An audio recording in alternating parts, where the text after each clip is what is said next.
Thank you very much and पहले तो मैं थैंक यू कहना चाहूँगा to Tankha sir for inviting me, Gaurav sir for inviting me and Aryan ji for inviting me.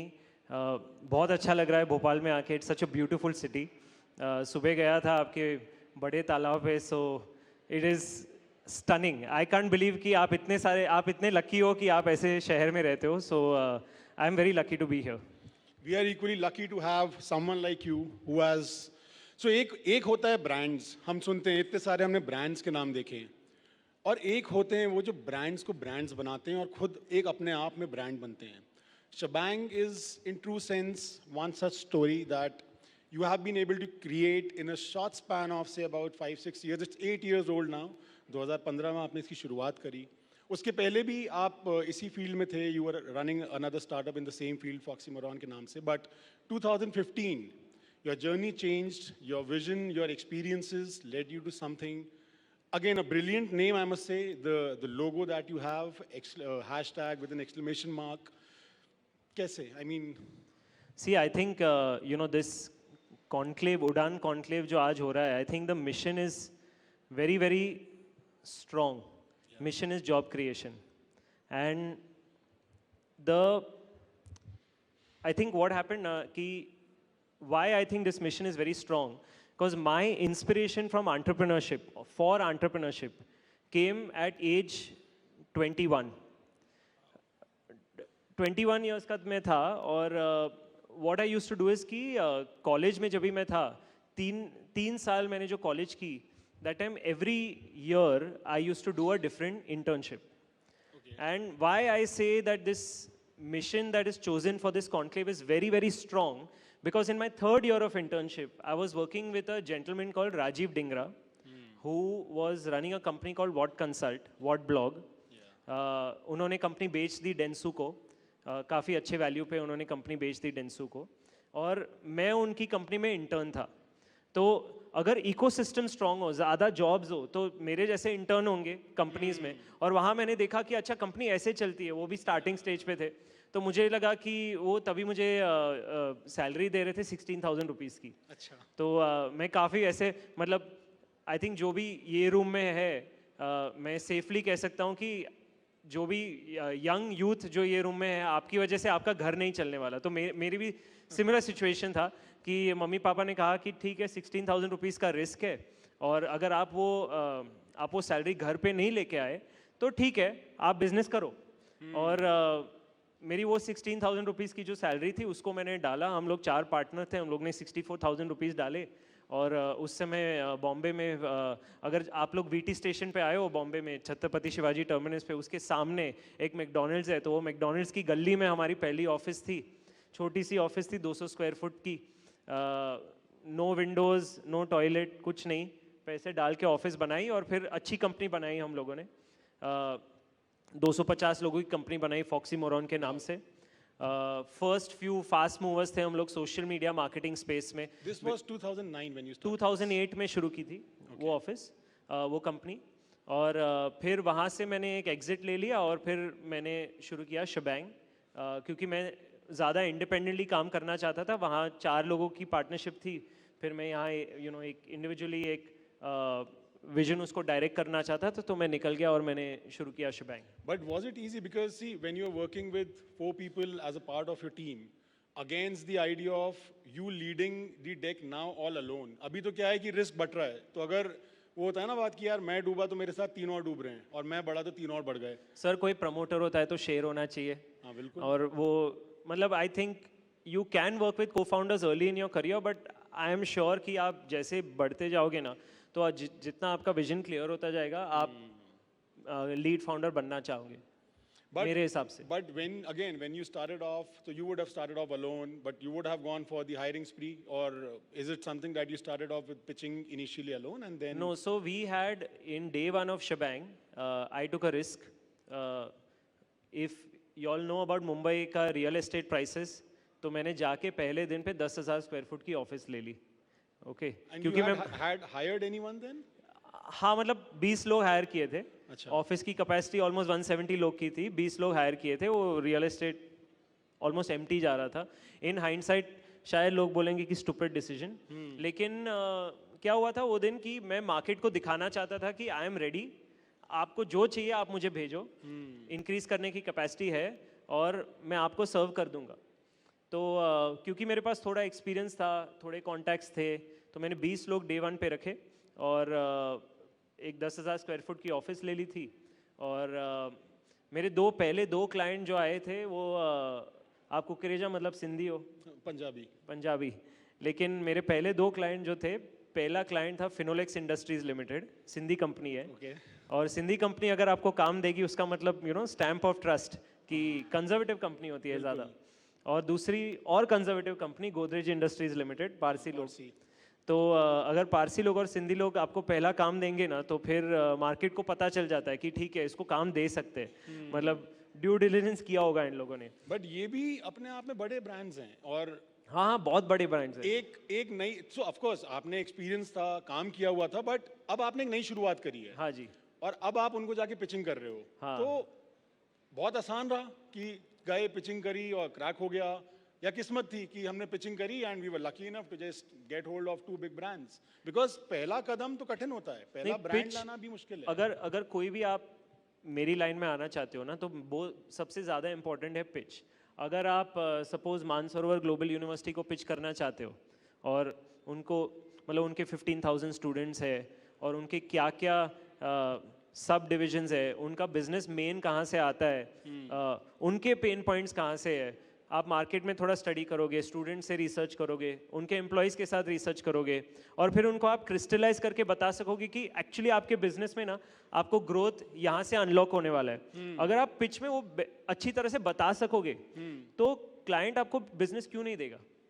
Means as a professional consultant for marketing, it is your job to make sure that you understand the client's business as well as the client understands their business. बिल्कुल, but उनके कोई agency already होगी, ये तो पुराने brands हैं। हाँ। जो उनका काम कर रही होगी। अब एक नया ब्रांड आया शबैंग, एंड टेक्निकली आप उनको साइडलाइन करके मैंने प्राइस अंडरकट भी किया स्टार्टिंग में।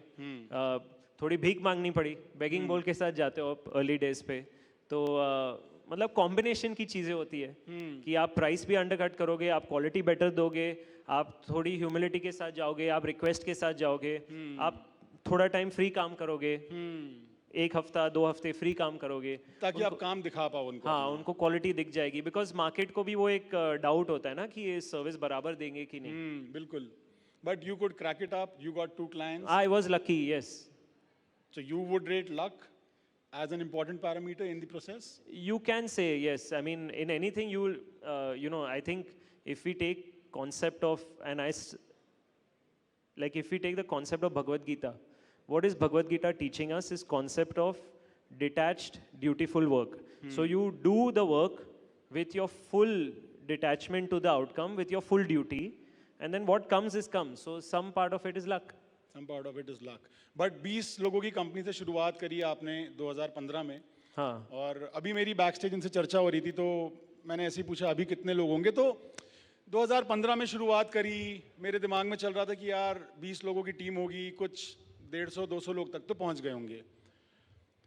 1200 लोगों की टीम के साथ मेरे ख्याल से जो नंबर ऑफ कंट्रीज और सिटीज जहां पे आप आज अपने ऑफिसेज वर्क कर रहे हैं, that is extremely, it's not normal, it's extremely impressive, it's a pretty good growth.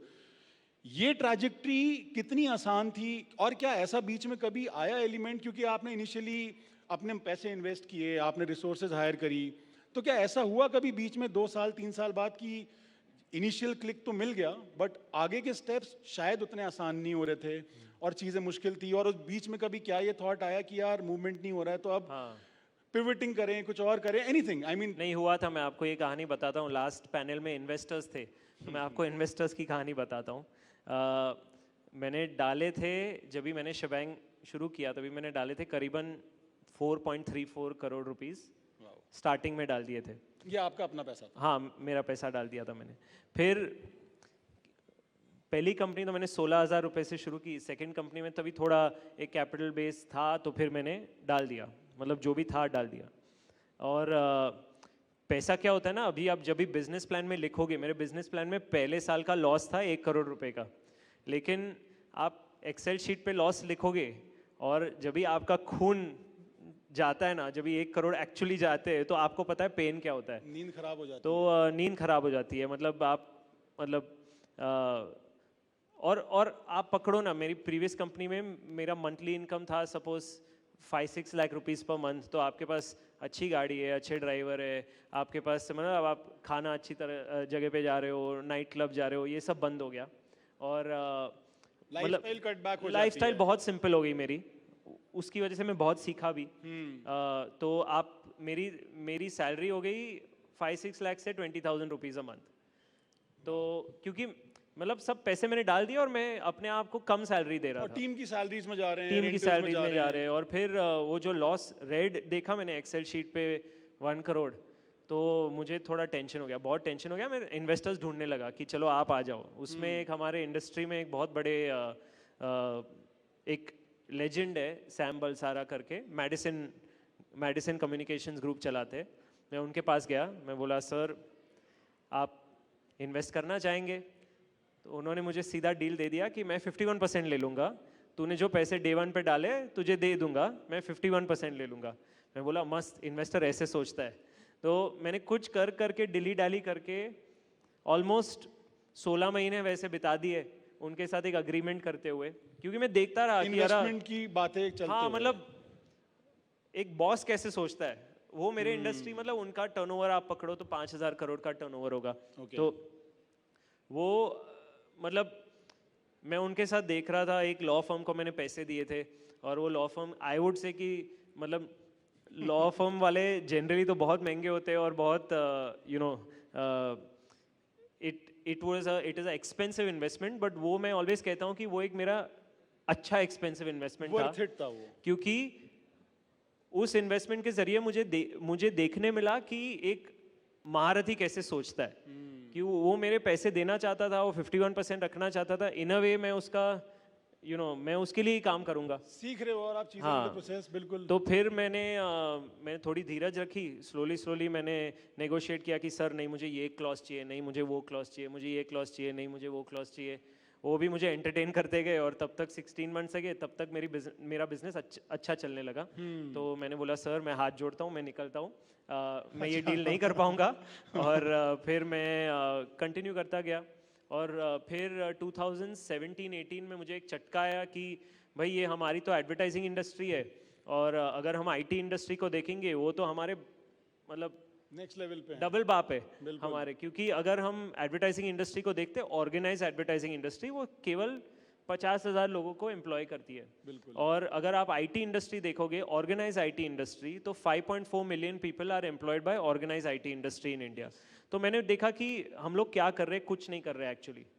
और फिर मैंने एक मतलब आप कह रहे हो कि 1200 लोग की कंपनी अच्छी है, मेरे हिसाब से तो कुछ नहीं है। बिकॉज हमें जो अपॉर्चुनिटी है अभी आके, क्योंकि इंडिया आईटी इंडस्ट्री जितनी बड़ी बनी, अभी क्रिएटिव इंडस्ट्री बन सकती है। बन सकती है। मैं आपको थोड़ी स्टैट्स देता हूँ यूके के बारे में। यूके इंडस्ट्री, अगर आप सोच रहे हो कि Indian creative industry, organise creative services industry 50,000 लोगों को एम्प्लॉय करती है, कोई गेस कर सकता है यूके में कितने एम्प्लॉयड है? अगर इंडिया में 50,000 होंगे तो बाय पॉपुलेशन लॉजिक 5,000 होने चाहिए, बिकॉज यूके की पॉपुलेशन 1/10 ऑफ इंडिया है। बिल्कुल। Correct. But actually UK employees 2.5 lakh people in creative industries, 5 times more than India. They are 14% of exports of GDP is from creative industries in UK. So what IT industry is for India, creative industry is for UK. और अगर आप man power trends देखोगे तो सबसे largest manpower market India में है। बिल्कुल। So that is what we have to now be able to cultivate, but which ये इज क्यों नहीं हुआ? आई मीन ऐसा तो है नहीं यहाँ क्रिएटिविटी की कमी है या टैलेंट पूल की कमी है। नहीं, एक्चुअली क्वालिटी में डिफरेंस है। अगर है। आप क्रिएटिविटी ऑफ वेस्ट देखोगे आज और क्रिएटिविटी ऑफ इंडिया देखोगे, देर इज अ चेंज। सो हम लोग क्या कर रहे हैं, उसके लिए हम लोग छोटे छोटे इन्वेस्टमेंट्स कर रहे हैं। जैसे हम लास्ट ईयर गए यूके में, इस साल में हम लोग ने एक छोटी सी, एक बहुत हाई एंड डिज़ाइन स्टूडियो खरीद लिया एम्स्टरडेम में, नेदरलैंड्स में। तो हम लोग क्या कहते हैं, हम लोग कहते हैं कि वहाँ का जो मैं कहता हूँ मैजिक डस्ट, पिक्सी डस्ट, वहाँ का पिक्सी डस्ट थोड़ा हमारे टैलेंट पे डाल देंगे ना, और वो स्किल्स टेक्निकलिटी डाल देंगे और 1-on-1 वर्किंग डाल देंगे, तो ये जो हमारा स्किल सेट है वो काफ़ी बढ़ सकता है। पर ये क्या इसका एक रीजन ये भी हो सकता है कि as an education system in the country, हमारे यहाँ पे क्रिएटिविटी को इन जनरल भी बहुत बढ़ावा नहीं दिया जाता है. अब शायद हो रहा है with the onset of elements like Instagram and all, college में बच्चे खुद से कर रहे हैं, बट आई थिंक 10 साल पहले या 8 साल पहले भी देखें ऐसा कुछ बहुत स्पेसिफिक या बहुत सारे ऐसे कोर्सेज या एलिमेंट्स नहीं होते. नहीं, ये एक नॉर्मल है. देखिए, अगर खाने पीने के वांदे हो घर पे, तो आप बोलोगे कि भाई तू बिजनेस करके आ, तू जो बेसिक काम है वो करके आ, पैसे घर पे लेके आ. लेकिन अभी इंडिया रहा नहीं जैसा, बहुत सारे घरों में खाने पीने का वांदा है नहीं. तो अभी लोग बोल रहे हैं कि ठीक है, नाउ एक्सप्रेस योर क्रिएटिविटी. और वही तो इसलिए कंटेंट क्रिएटर्स बढ़ रहे हैं, इसलिए ये सब दूसरा हो रहा है. तो अभी एक दूसरा वेव शुरू हो रहा है इंडिया में, उस वेव में हम पार्टिसिपेट करना चाहेंगे. By 2075 India is going to be the second largest economy in the world after China. We are going to be bigger than US. So that means that we are going to be, I think if I am not mistaken, $65 trillion economy by 2075. अगर आप कोई भी business चला रहे हो, आप business शुरू करना चाहते हो, I would only advice one thing, stay put. Because जो वेव आने वाला है इंडिया ग्रोथ का, आप अगर सर्वाइव हुए, you know, behave like a cockroach, अगर आप सर्वाइव हुए तो आप करोड़पति at the end of the tunnel. So that is what I would suggest. Since you और आर मैं मतलब इधर बैठे कॉकरोच हूँ और आ गया हूँ भोपाल में, एंजॉय कर रहा हूँ. बिल्कुल, बट अभी आप भोपाल में हो और छोटे शहरों में फिलहाल there are very few. So Convergence for example is one of the few agencies in the city जहाँ पे आप देख रहे हो कि जेन्युइनली बहुत सारा काम है. They have clientele from outside of India also, but in general what is the one message that you would want to share with people or students who are studying in smaller cities, for example a city like Bhopal, जहाँ पे limitation है एक clientele का, यहाँ पे brands limited हैं शहर में, यहाँ पे corporates limited हैं. So वो अगर यहाँ से operate करना चाहें फिलहाल तौर पे, वो कैसे इसको approach कर सकते हैं? Because see, you have been expanding your work while operating from India, you have been handling clients outside of India, a lot of them. See, very few. I am also not some share yet. I will be in few years. तभी आप अच्छी तरह से पूछ लेना. But मैं तो जहाँ जाता हूँ कि मुंबई में, you know, majority of advertising money is in Mumbai, in Delhi, in Bangalore. So I have opened my 3 centers there. Okay.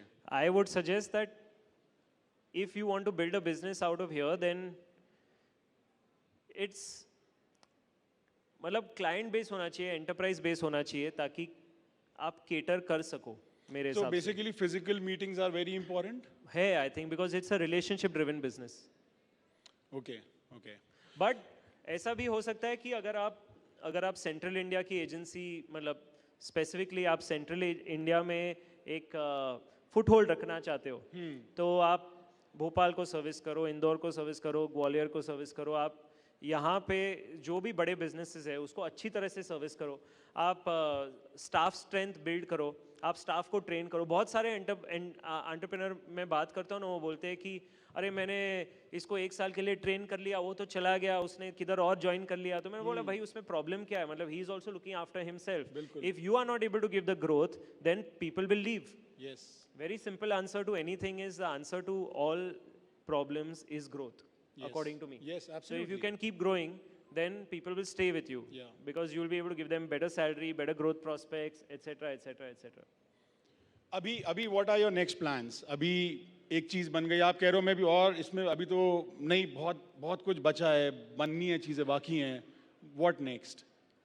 Sir अभी तो नेक्स्ट कंपनी को और बड़ी करेंगे. अभी प्रोसेस री इंजीनियरिंग किया है हम लोग ने फिलहाल, और हमारे 1200 लोग को 5000 लोग कैसे लेके जा सके, that is our first priority. हम लोग का ग्रोथ गिव और टेक 45-50% ईयर ऑन ईयर हो रहा है लास्ट 8 ईयर्स से. तो हम वो मेंटेन करना चाहेंगे. और मेरा गोल है कि 7-8 साल में हम एक $1 बिलियन एंटरप्राइज क्रिएट कर सके in value, not turnover yet but value. But of course हमारी बिजनेसेस में it is on turnover X multiple या पैट X मल्टीपल. तो मतलब एक you know logical profit making business बनाना है. 8 साल में बड़ी कंपनी जितनी हो सके कर सकते. और उसके साथ मेरी एक दूसरी कंपनी भी चालू है. तो अगर आप सुबह आपका माइंडफुलनेस का एक प्रोग्राम था, मेडिटेशन स्पिरिचुअलिटी का प्रोग्राम था, तो मेरी जो दूसरी कंपनी है लेवल सुपर माइंड, उसमें मेरे पार्टनर है रणवीर अलाबादिया. अगर आप उसके पॉडकास्ट सुनते हो तो आपने सुना होगा कि वो प्रमोट कर रहे हैं लेवल सुपर माइंड को भी. तो हम साथ में वो बिजनेस बना रहे हैं.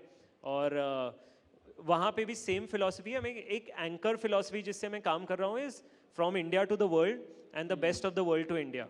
So in Shebang, I'm trying to work at that best of Indian talent to the world and the best of the world talent to India to create an exchange. Same way in Level Supermind also I have the same vision because India is a land of, you know, the home of mindfulness and spiritual practices. तो उसको modernize करके for a new world हम लोग कैसे लेके जा सके millions of लोगों के लिए बाहर और plus millions of लोगों के लिए यहाँ पे, because we have on Level Supermind meditations in Hindi, English, Marathi, Gujarati, Tamil, Telugu, Bengali.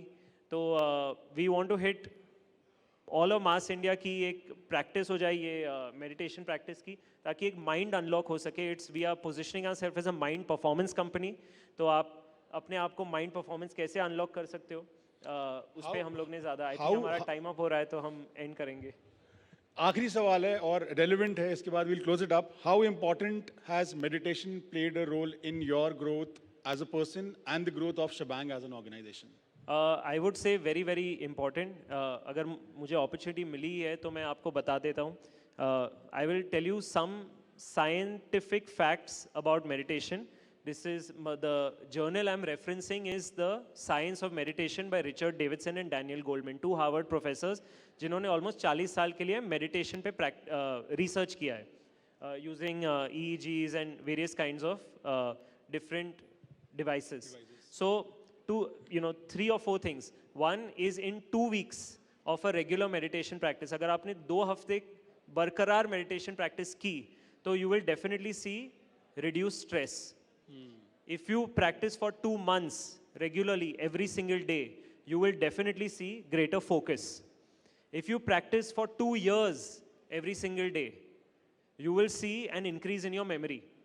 And if you practice for 5 to 7 years regularly, you will start seeing neuroplasticity, which means you will start seeing increase in speed of cognition and more capacity load. I would definitely say कि मतलब जो मैं जानता हूँ अपने आप को, मतलब अगर आपको मेरी कहानी इंटरेस्टिंग लगी तो मैंने रणवीर के पॉडकास्ट पे भी कुछ कहा है कि एक्चुअली 2013 से 2018 मेरा एक ड्रग एडिक्शन प्रॉब्लम था और बहुत ख़राब प्रॉब्लम था. मैं किसी को भी रेकमेंड नहीं करूँगा. मतलब हमारे शहरों में, बॉम्बे जैसे शहरों में ये सब बहुत रैम्पेंट है, इश्यू है, और नॉर्मलाइज हो गया, बहुत नॉर्मलाइज हो गया था. और उसकी वजह से मुझे क्या इम्पैक्ट हुआ था मुझे ही पता है. और मेरी एक मेंटर है सलोनी सूरी जी, उन्होंने मुझे एक कहा था, मैंने उनको ओपन अप किया था कि ये मेरा इश्यू है और उन्होंने मुझे कहा था, I just and this very quickly, उन्होंने मुझे कहा था कि Harshal you are getting high because you are not high enough on your own life. क्या बात है. और तभी मैं संभाल रहा था कुछ 80 to 100 पीपल, अभी और एक बिजनेस आ गया और लोग आ गए. तो I would say meditation has had a huge impact and I would like to have that practice hopefully in the hands of as many people in the world as possible.